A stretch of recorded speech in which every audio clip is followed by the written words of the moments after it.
সঙ্গে নতুন বছর শুরু হতেই দেশের রাজনীতিতে বেড়েছে উত্তেজনা। ভোট চুরি থেকে শুরু করে নির্বাচন কমিশনের ভূমিকা আর 2026 সালের নির্বাচন সব মিলিয়ে রাজনৈতিক ময়দান এখানে সরগরম। চলুন একে একে জেনে নেওয়া যাক আজকের 4টি বড় রাজনৈতিক খবর। পশ্চিমবঙ্গের রাজনীতিতে নতুন করে ঝড়ে তুলেছেন তৃণমূল নেতা অভিষেক বন্দ্যোপাধ্যায়। তিনি প্রকাশ্যে অভিযোগ করেছেন পশ্চিমবঙ্গে ভোট চুরি করেছে এবং এই প্রসঙ্গে তিনি সরাসরি নির্বাচন কমিশনের নিরপেক্ষ নিয়ে প্রশ্ন তুলেছেন। অভিষেকের দাবি ভোটার তালিকা ও বিভিন্ন রিপোর্টে ব্যবহার করে রাজ্যকে ইচ্ছাকৃতভাবে টার্গেট করা হচ্ছে।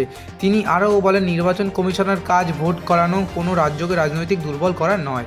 এই বক্তব্য সামনে আসার পরই রাজনীতিতে শুরু হয়েছে তীব্র বিতর্ক। অভিষেকের অভিযোগ মানতে নারাজ বিজেপির পাল্টা বক্তব্য ভোট হারার ভয় থেকেই এই অভিযোগ। বিজেপির নেতাদের দাবি যদি সত্যিই ভোট চুরি হয়ে থাকে তাহলে তার প্রমাণ কোথায়। তাদের বক্তব্য নির্বাচন কমিশন তার সাংবাদিক দায়িত্ব অনুযায়ী কাজ করেছে এবং বিরোধীরা আগেভাগে অজুহাত তৈরি করেছে। এই টানা পড়ে নেই টিএমসি বনাম বিজেপির লড়াই আরও তীব্র হয়ে উঠেছে।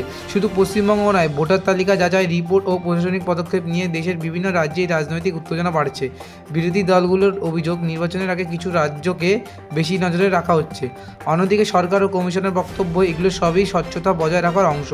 বিশেষজ্ঞরা বলেছেন নির্বাচন কমিশন নিয়ে এই বিতর্ক আগামী দিনে আরও বড় রাজনৈতিক ইস্যুতে পরিণত হতে পারে। নতুন বছর শুরু হতেই 2026 সালের নির্বাচনকে সামনে রেখে সব রাজনৈতিক দলই নিজেদের কৌশল সাজাতে শুরু করেছে।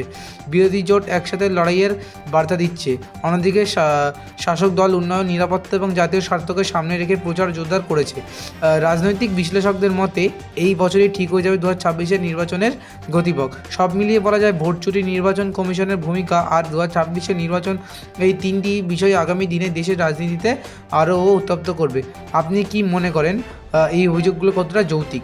মতামত জানান কমেন্টে। আপনি দেখছিলেন টিভিএক্স নিউজ টুডে। ভিডিওটি ভালো লাগলে লাইক করুন, শেয়ার করুন এবং প্রতিদিনের রাজনৈতিক আপডেট পেতে সাবস্ক্রাইব করে থাকুন।